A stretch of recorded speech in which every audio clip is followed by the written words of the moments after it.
पसरला. जयंती आज आहे माईंची, ज्ञानाच्या त्या देवतेची. वंदन करूया चरणी त्यांच्या, क्रांती ज्योती सावित्रीची. क्रांती ज्योती सावित्रीबाई फुले यांचा जय जयकार. जय जयकार. जय जयकार. जय जयकार. नायगावच्या मातीत जन्मले, रत्न होते अनमोला. जगाला त्यांनी शिकवले, शिक्षणाचे खरे मोल. अज्ञानाच्या अंधारात दिवा एक पेटवला. मुलींच्या उज्ज्वल भविष्यासाठी शाळेचा मार्ग दाखवला. डगर चिखल सहन केले, अपमानही सोसले, पण शिक्षणाचा वसमाईने कधीही न सोडले. ज्योतिबांची साथ मिळाली, हातात हात धरून नारी शक्तीचा मान वाढला. आकाशापर्यंत उडून आज शिकलेल्या मुलीमुळे जग पुढे चालत आहे. सावित्रीच्या त्यागामुळेच स्वप्न पूर्ण होत आहे. शिक्षक, डॉक्टर, अधिकारी, शास्त्रज्ञ बनलो आम्ही. तुझ्याच मुळे ओळख मिळाली, अभिमान वाटतो माई. घरोघरी ज्ञानाचा दिवा आपण सगळे लावूया. सावित्रीचा हा पवित्र वारसा पुढे आपण नेऊया. समता, ममता, बंधुता मनात जपून ठेवूया. माईंच्या पाऊल खुणावर चालत पुढे जाऊया. क्रांती ज्योती सावित्रीबाई फुले यांचा जय जयकार. जय जयकार. सावित्रीबाई फुले यांची विद्यार्थिनी 1. माझं नाव मानवी. मी सावित्रीबाईंची विद्यार्थिनी 2. माझे नाव स्वरा शशिकांत नवलत. मी सावित्रीबाई. मुलींनी शिकणं हे काय बरं नाही. हो ना, हो ना. बायांनी घर सांभाळावं, शाळा कशाला. बाई, मुलींनी शिकणे काही फायद्याचं नाही. हे तर समाजाच्या विरुद्ध आहे. मुलींनी घरातली कामं करावी का शिकायला जायचं? ज्या काळात शिक्षण नाकारले जात होते, त्या काळात शिक्षणाची मशाल पेटवली. ज्या काळात शिक्षण नाकारले जात होते, ज्या काळात शिक्षणाची मशाल पेटवली, ती म्हणजे सावित्रीबाई फुले. शिक्षण हा प्रत्येकाचा हक्क आहे. मुलगी शिकली तर संपूर्ण समाज सशक्त होतो.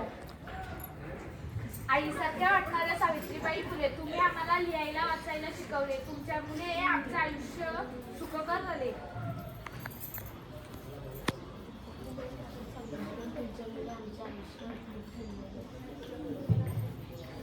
बाळा, बाळा, ज्ञान हेच खरे सामर्थ्य आहे. ते कधीच वाया जात नाही. अपमान, अन्याय सहन करूनही जिने शिक्षणाची मशाल विझू दिली नाही. या नाटकातून आपल्याला हे अशी शिकवण मिळते की या शिका संघटित व्हा आणि संघर्ष करा. धन्यवाद. सावित्रीच्या लेखी आम्ही शिकून मोठ्या होऊ, ज्ञानाच्या विशाल नवी या उंच भरारी घेऊ, आपण गगन भरारी घेऊ. धन्यवाद. रोहिणी रवींद्र धोत्रे, चला सावित्रीबाई फुले यांच्याबद्दल आपले मनोगत व्यक्त करा. गेली मल्लीवेना नीती गेली. अज्ञानाचा अंधकार ज्यांनी दूर केला, स्त्रियांच्या शिक्षणासाठी द्वार उघडले अशा या सावित्रीबाईंना माझा मानाचा मुजरा. सामान्य व्यासपीठ, वंदनीय गुरुजन वर्ग आणि इथे जमलेल्या माझ्या बाल मित्रांनो, आज मी तुम्हाला अशा एक महान स्त्रीबद्दल सांगणार आहे ज्यांच्यामुळे मी इथं उभी राहून बोलू शकत आहे आणि ज्यांच्यामुळे माझ्या समोर त्या म्हणजे माझ्या सावित्रीबाई फुले, क्रांतिज्योती सावित्रीबाई फुले. सावित्रीबाई फुले यांचा जन्म 3 जानेवारी 1831 रोजी सातारा जिल्ह्यातील नायगाव या गावी झाला. त्या काळात मुलींना शिक्षण घेणे हे बंदीचे होते, परंतु सावित्रीबाईंनी त्यांचे पती ज्योतिबा फुले यांच्याकडून शिक्षण घेतले आणि त्या भारताच्या पहिल्या महिला शिक्षिका बनल्या. सावित्रीबाईंनी मुलींची शाळा सुरू करत असताना लोकांनी त्यांच्यावर दगड फेकले, शेण मारले, त्यांना खूप त्रास दिला, परंतु सावित्रीबाई डगमगले नाहीत आणि त्यांनी आपले पदर सावरून शिक्षणाचा वसा असंच पुढे चालू ठेवला. शेवटी एवढेच म्हणेन, जर सावित्रीबाई नसल्या असल्या तर घराघरातली मुलगी शिकली नसती आणि त्यांच्या संघर्षाची आठवण म्हणून आपण मन लावून शिकली पाहिजे. एवढेच म्हणेन आणि जय जोती जय क्रांती व्यक्त केलेले आहे. आता यानंतर इयत्ता 9वीची मधुरा सप्तमी भोये ही सावित्रीची लेक या ठिकाणी आपले मनोगत व्यक्त केले. ज्ञानाचा दीप पेटवला, अज्ञानाचा अंधार हटवला. ज्ञानाचा दीप पेटवला, अज्ञानाचा अंधार हटवला. स्त्री शिक्षणाचा पाया रचला, सावित्रीबाईंनी इतिहास घडवला. स्त्री शिक्षणाचा पाया रचला, सावित्रीबाईंनी इतिहास घडवला. आज मी तुमच्या समोर इथे सावित्रीबाई फुले यांच्याबद्दल काही 2 शब्द सांगण्यासाठी उभी आहे. माझे नाव मधुरा संतोष भोईर. सर्वप्रथम क्रांतिज्योती सावित्रीबाई फुले यांना माझे त्रिवार वंदन. आज सावित्रीबाई फुले यांची जयंती. ही फक्त जयंतीच मनार्थ नाही, तर शिक्षण, धैर्य आणि समाज सुधारणा याची आठवण आहे. सावित्रीबाईचा जन्म त्या काळात झाला होता जेव्हा स्त्रियांना शिक्षण घेणे खूप अवघड होते, परंतु तरीही त्या थांबल्या नाहीत. त्यांनी 1 जानेवारी 1848 रोजी पुण्यातील बुधवार पेठेत मुलींची पहिली शाळा सुरू केली. त्यांनी आपले पूर्ण आयुष्य स्त्री शिक्षणासाठी अर्पण केले. अपमान, टीका आणि विरोध सहन करूनही त्या थांबल्या नाहीत. त्यांच्यामुळेच आज आपण इथे शाळेत बसून शिकत आहोत आणि पुढे जाण्याची स्वप्ने पाहत आहोत. दुर्दैवाने 10 मार्च 1887 रोजी त्यांनी 97 रोजी त्यांनी शेवटचा श्वास घेतला. एवढे बोलून मी थांबते. धन्यवाद. आज सावित्रीबाई फुले यांची जयंती. नमस्कार. आज सावित्रीबाई फुले यांची जयंती. आजची ही जयंती एक कार्यक्रम नसून इतिहासाला आपल्याला एक प्रश्न विचारायचा तो आहे, म्हणजे आज सावित्रीबाई फुले यांची जयंती आणि आजचा हा दिवस म्हणजे बालिका दिन. आज ज्या स्त्रीने शिक्षणासाठी मुलींच्या शिक्षणासाठी पूर्ण आपले आयुष्य पणाला लावले, ज्या स्त्रीने मुलींच्या शिक्षणासाठी आपले आयुष्य पणाला लावले, ती स्त्री होती सावित्रीबाई फुले. तिच्या नावाने आज आपण बालिका दिन साजरा करतो. पण ती बालिका खरंच सुरक्षित आहे का? ती सन्मानात आहे का? तिला सुरक्षा आहे का, की अजून ती सहनच करत आहे? हा प्रश्न आपल्याला कधी ना कधी सतावत असतो. त्यामुळे सावित्रीबाईंनी शिकवणच नव्हे तर न्याय, कायदे यांचंही शिक्षण दिलं. त्या स्वतः एक शिक्षिका होत्या व त्या स्वतःहून मुलींना शिकवणे आणि त्यांना घडवण्याचं काम करत असे. त्या स्वतःच्या अनुभवातून मुलींच्या नेतृत्व करत असे. आताच्या मुली म्हणजेच काही शिक्षण घेतात, काही नोकरी करतात, काही नेतृत्व करतात, तरीही समाज त्यांच्या पंखांना कात्री लावायचं काम करते. कारण त्यांना वाटते कधी ना कधी मुलगी आमच्यापेक्षा वरचढ आहे, म्हणून तिच्या पंखांना कात्री लावायचं काम समाज करत असते. सावित्रीबाई दरवेळी म्हणायच्या, विद्याविना मती गेली, मतीविना नीती गेली, नीतीविना गती गेली, गतीविना वित्त गेले, वित्ताविना माणूसच कसला. त्यांच्या या वाक्य अजूनही तसंच खरं व सत्य आहे. जाता एवढेच म्हणेन की स्त्री शिक्षणाचा पाया तुम्ही रचला, शब्दही अपुरे पडते तुमचे गुण गाया, शब्दही अपुरे पडते तुमचे गुण गाया. अज्ञानाच्या विधवा अनाथांच्या माय तुम्ही झालात, त्रिवार वंदन करते सावित्रीबाई तुम्हाला. त्यांचा जन्म 3 जानेवारी 1831 रोजी सातारा जिल्ह्यात झाला. ज्योतिराव फुले यांनी त्यांना शिक्षण घेण्यासाठी प्रोत्साहन दिले. त्यांनी पुणे आणि अहमदनगर येथे प्रशिक्षण घेतले. 1840 मध्ये वयाच्या 8व्या वर्षी ज्योतिराव फुले यांच्याशी विवाह केला. कारकिर्दीमध्ये शिक्षण 1848 मध्ये भिडेवाड्यात मुलींची पहिली शाळा सुरू केली. नंतर अनेक शाळा उघडल्या. त्या भारतातील पहिल्या व्यवसायाकरिता प्रशिक्षित महिला आणि शिक्षिका मुख्याध्यापिका होत्या. समाज सुधारणा, बालविवाह, सतीप्रथा, अस्पृश्यता, हुंडा पद्धती यांसारख्या सामाजिक वाईट रूढींना विरोध केला. विधवा, पुनर्विवाह, आंतरजातीय विवाह यांना पाठिंबा दिला. साहित्य, काव्य, फुले आणि बावनकशी, संबोध, रत्नाकर यांसारख्या काव्यसंग्रहातून जनजागृती केली. 10 मार्च 1897 प्लेगच्या रुग्णांची सेवा करताना त्यांचा मृत्यू झाला. पहिल्या प्रशिक्षक आणि समाज सुधारक झाल्या. त्यांनी त्यांचे पती महात्मा ज्योतिराव फुले यांच्यासोबत मुलींना शिक्षणासाठी आणि समाजासाठी सुधारण्यासाठी मोठे कार्य केले. पुण्यातील भिडेवाड्यात 1848 मध्ये पहिल्या मुलीसाठी शाळा सुरू केली. अनेक शाळा उघडल्या. बालविवाह, सतीप्रथा, हुंडा पद्धती यासारख्या कुप्रथांविरुद्ध लढा दिला.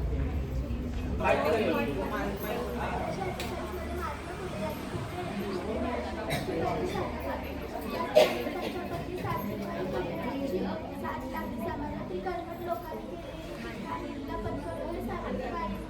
शिक्षणाचे कार्य सुरू ठेवले. महात्मा फुले यांनी स्वतःच्या घरातून बाल हत्या प्रतिबंधक गृह स्थापन केले. पेशवेपणाची पद्धत बंद व्हावी म्हणून नागरिकांचा संप घडवून आणला. धन्यवाद. आता जी नाटिका झाली त्याच्यामध्ये सावित्रीबाईंचा रोल अतिशय चांगल्या पद्धतीने केलेली या विद्यार्थिनीने ती आपली मनोगत इथे अचानकपणे व्यक्त करते. मी तुला विनंती करतो की तिने आपले मनोगत 2 शब्दात व्यक्त करावे.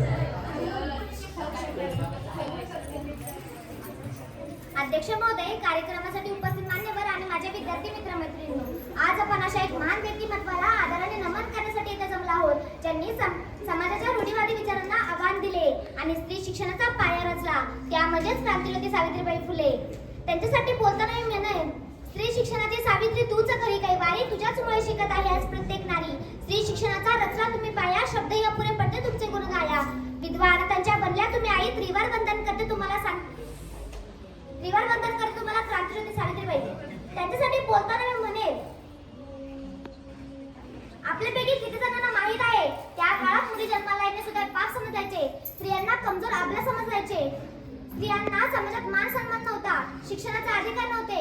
काही कर्मठ लोकांच्या मते तर या अबला जर शिकल्या तर त्या सबला होतील आणि आपला तबला वाजवल्याशिवाय राहणार नाही. अशा अंधकाराच्या वातावरणात 3 जानेवारी सातारा जिल्ह्यातील लायगाव ताई लक्ष्मीबाईंच्या पोटी एका वाघिणीचा जन्म झाला. त्या वाघिणीचं नाव म्हणजे क्रांतिज्योती सावित्रीबाई फुले.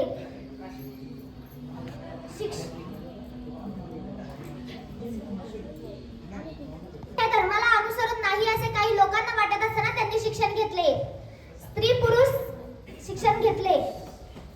मुक्तीसाठी स्त्री शिक्षण आणि समाजसेवेसाठी खर्च केले. महात्मा ज्योतिबा फुलेंच्या साह्याने सन 1848 साली म्हणजेच आपल्या देशाला स्वातंत्र्य मिळण्यापूर्वी 100 वर्ष अगोदर त्यांनी पुण्यातील भिडेवाड्यात मुलींसाठी पहिली शाळा सुरू केली आणि आंदोलनातून जनजागृती केली. त्यांचे हे कार्य सामाजिक क्रांती आणि समानतेचे मार्ग दाखवणारे होते, ज्यातून आजच्या पिढीला प्रेरणा मिळते. ज्ञानज्योतीमुळेच आज रुग्णांची सेवा करताना सावित्रीबाईंना प्लेग झाला आणि सन 1897 साली त्यांची प्राणज्योत मालवली. त्यांचे हे कार्य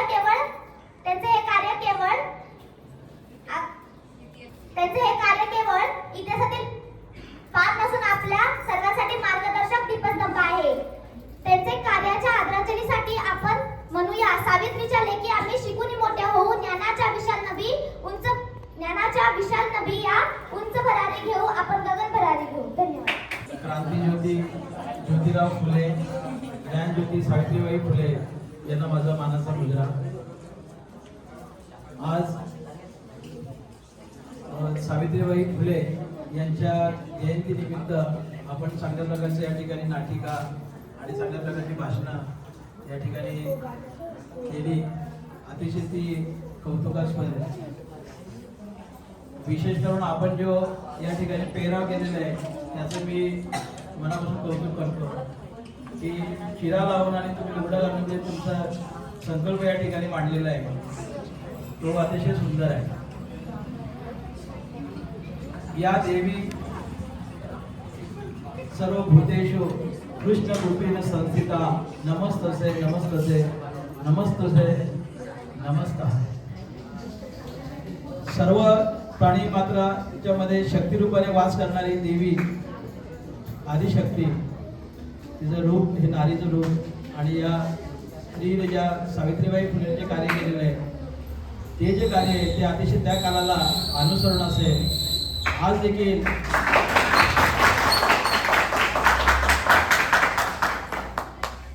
निरक्षरता ही मोठ्या प्रमाणात आपल्याला दिसून येते. आम्हाला गेल्या वेळेला पाच मुलांना एक 3 तरी पालक वर्ग साक्षर करण्यासाठी सांगितलं गेलं होतं आणि मुलांनी आपलं तो काम केलेला पण आहे, विद्यार्थ्यांनी काम तो केलेलं आहे. म्हणजे आज देखील निरक्षरता आहे आणि आज देखील स्त्री ही सुशिक्षित झालेली नाही पूर्णपणे. सावित्रीबाईंनी त्यावेळी केलेलं कार्य म्हणजे ज्यावेळेला 1848 ला 1 जानेवारी 1848 ला भिडेवाड्यामध्ये ज्योतिराव फुले यांच्या मदतीने जी पहिली मुलींसाठी शाळा चालू केली आणि त्या माध्यमातून मुली ज्या साक्षर झाल्या आणि आज वेगवेगळ्या मोठ्या मोठ्या ठिकाणी म्हणजे मोठ्या मोठ्या पदावर त्या आरूढ झालेल्या आहेत. हे सर्व श्रेय या दूरदृष्टी असणाऱ्या सावित्रीबाई फुले यांना जातं. सावित्रीबाई फुलेंचं तुम्ही सर्व कार्य सांगितलेलं आहे, त्याच्यामध्ये अजून काही वेगळं सांगायची गरज नाही. परंतु प्लेग ही जी काही बघा 7 त्यावेळेला पुण्यामध्ये आली होती आणि त्यावेळेला सर्व पुण्यातील मंडळी ही पलायन करत होती. अशा वेळेला सावित्रीबाई फुले यांनी त्या ठिकाणी लोकांची सेवा करण्याचं ठरवला. जसा आपण कोरोना काल बघितला होता, कोरोना काळामध्ये जसं कोरोना योद्धा म्हणून काही लोक बऱ्याचशा लोकांना मदत करत होते आणि सामर्थ्याने आणि धीटपणाने पुढे येऊन त्यांना अन्नदानाचं कार्य किंवा इतर कुठल्याची मदत लागेल ती मदत करत होते. त्याच पद्धतीचा कार्य हा सावित्रीबाई फुलेने त्या काळामध्ये केलेला आहे. म्हणून त्या किती दूरदृष्टी होत्या हे आपल्याला दिसून येते. त्यांचं हे महान कार्य समाजकार्याबरोबरच त्यांनी लिखाण काम भरपूर केलेलं आहे. काव्य फुले हा त्यांचा कविता संग्रह, त्याच पद्धतीने त्यांनी सामाजिक कार्यामध्ये देखील आपला सहभाग नोंदवलेला आहे. त्याच्यामध्ये केशवपन पद्धत, स्त्री ज्या वेळेला पती वारल्यानंतर स्त्रियांना सती जावं लागत होतं आणि सतीनं जाणाऱ्या स्त्रीला पूर्णपणे केसाची टक्कल करावी लागत होती, म्हणजे तिला विद्रूप करावी लागत होती. ही त्या काळाची पद्धत होती आणि ती पद्धत सावित्रीबाई फुले यांनी पूर्णपणे हाणून पाडली. हा त्यांचं सामाजिक कार्य देखील आहे. म्हणजे या शिक्षण क्षेत्राबरोबरच सामाजिक क्षेत्र आणि इतर सर्व गोष्टीमध्ये भरपूर अशी प्रगती केलेली आहे. आपल्या अध्यक्षा गीताताई पांढरेच्या या देखील राजकारणामध्ये अतिशय पुढे होत्या. पाली सुधागड या ठिकाणी त्या नगराध्यक्ष होत्या. ते असून देखील आपल्या वडिलांचा वारसा आणि सावित्रीची लेख म्हणून जो शिक्षणाचा वारसा घेतलेला आपल्या संस्थेच्या त्या अध्यक्ष झालेल्या. म्हणजे आज सर्वच तुम्ही जर बघितलं या भातान गावामध्ये जवळजवळ 7 शिक्षिका आहेत. अंगणवाडीच्या 2 तर वेगळ्याच आणि फक्त मी एकच शिक्षक आहे. याच्यावरून तुम्हाला समजलं असेल की या ठिकाणी स्त्रिया किती अगदी पुढच्या पदावर आणि किती लोकांच्या कार्यामध्ये, किती समाजसेवेच्या कार्यामध्ये, किती शिक्षण क्षेत्रातल्या कार्यामध्ये अगदी अग्रेसर आहे. तुम्ही जी मुलं आता भाषणं केली ती भाषणं अतिशय चांगल्या पद्धतीची आहेत. म्हणजे बघा वक्तृत्व स्पर्धेला अतिशय महत्व आहे. कारण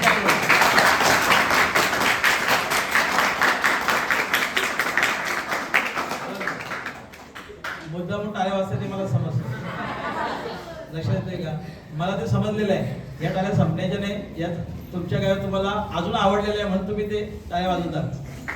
ठीक आहे, पुढे बघा काय बघा वक्तृत्व स्पर्धेपैकी मुलं आपली चांगल्या पद्धतीने त्यांनी वक्तृत्व केलेलं आहे. या वक्तृत्वामुळेच तुम्ही अमिताभ बच्चन नाव ऐकलंय काय? कोण बनेगा करोडपती हाय स्टार. तर तो एका शोचे 1 कोटी रुपये घेतो, एका तासाचे फक्त कोण बनेगा करोडपती मध्ये. त्या काळामध्ये व्याख्याते होते शिवाजीराव भोसले. हे बोलण्याचे एका दिवसाचे म्हणजे 2 तासाचा 1 तासाचा कार्यक्रम त्यांचा असायचा. ते त्यावेळेला त्या बोलण्याचे काही बघा जवळजवळ 10,000 रुपये एका व्याख्यानाचे घ्यायचे. म्हणजे बोलण्याचे बघा आता ते कीर्तनकार लोक आहेत वारकरी संप्रदायामध्ये तुम्ही बघतात ते कीर्तनकार देखील 20-25 हजार रुपये एका तासाचे घेत आहे. म्हणजे बोललेले किती पैसे आहेत. म्हणजे तुमचं जे काय बघा विचारपुष्प तुम्ही जे अर्पण करता, आज कितीतरी मुली अगदी कमी वेळामध्ये 2 दिवसापूर्वी सांगितलेला विषय आणि तुम्ही चांगल्या प्रवृत्तीत तो हाताळलेला आहे. सर्वांचं कौतुक आणि सर्व सावित्री लेकींना या ठिकाणी मनपूर्वक अशा शुभेच्छा आणि धन्यवाद.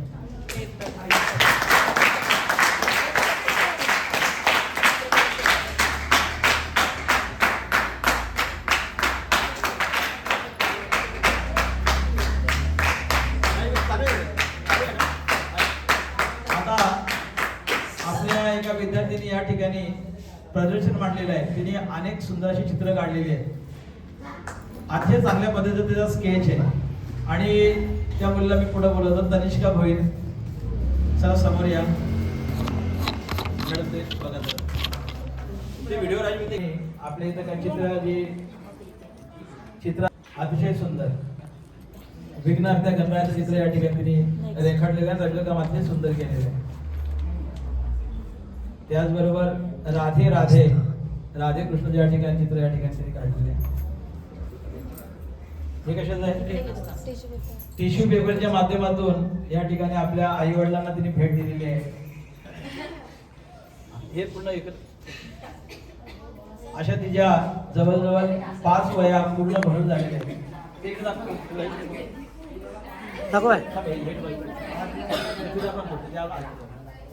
मागे मागे मागे मागे ठीक हे छान अतिशय सुंदर बस भरलेले आहेत. आणि अशा प्रकारे चित्र संग्रह तिने स्वतःहून केलेले आहेत. त्या सावित्रीच्या लेखीचं या ठिकाणी मनपूर्वक असं अभिनंदन आणि सर्वांनी टाळ्या वाजवून कौतुक करायचं. नेहाने पण सर एक फुल केले.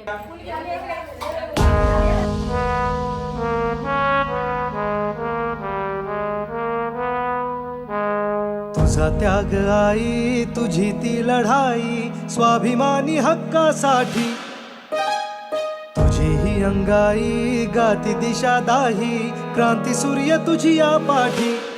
तुझे ललास वार नाही थांबली, जुगारुनी रूढी पुढेच चालली. समानतेचा ध्यास घेतला उरी, सुधारण्या समाज भिडेकली.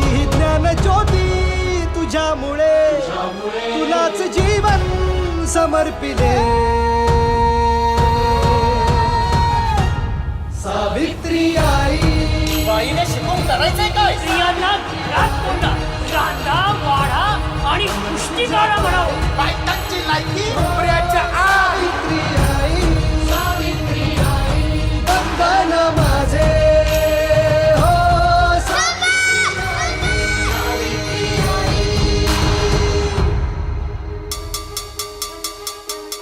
शक्ती देऊया सोनं केलंस तू आमच्या आयुष्याचे.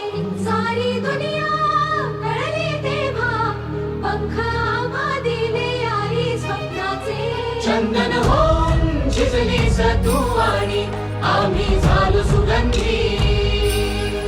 बंधन तोडून शिकण्यासाठीची वेळ आता संधी.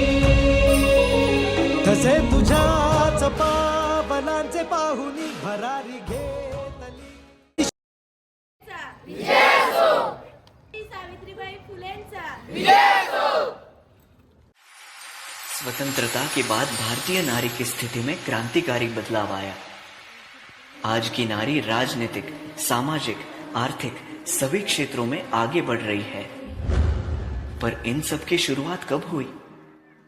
ये कहानी है 19वीं सदी की, जहां भारत देश कई सामाजिक कृत्य जैसे विधवाओं का शोषण, बाल विवाह, देवदासी, सती जैसी प्रथाओं में जकड़ा हुआ था. पुरुष प्रधान संस्कृति में स्त्री का पढ़ना मानो अभिशाप था. ऐसे में क्या होगा स्त्री का भविष्य? क्या होगी स्त्री की दशा? वो एक स्त्री ही समझ सकती थी. और यही बदलाव लाने के लिए 2 रणरागिनियों ने जन्म लिया, जिनके नाम थे सावित्रीबाई फुले और फातिमा शेख.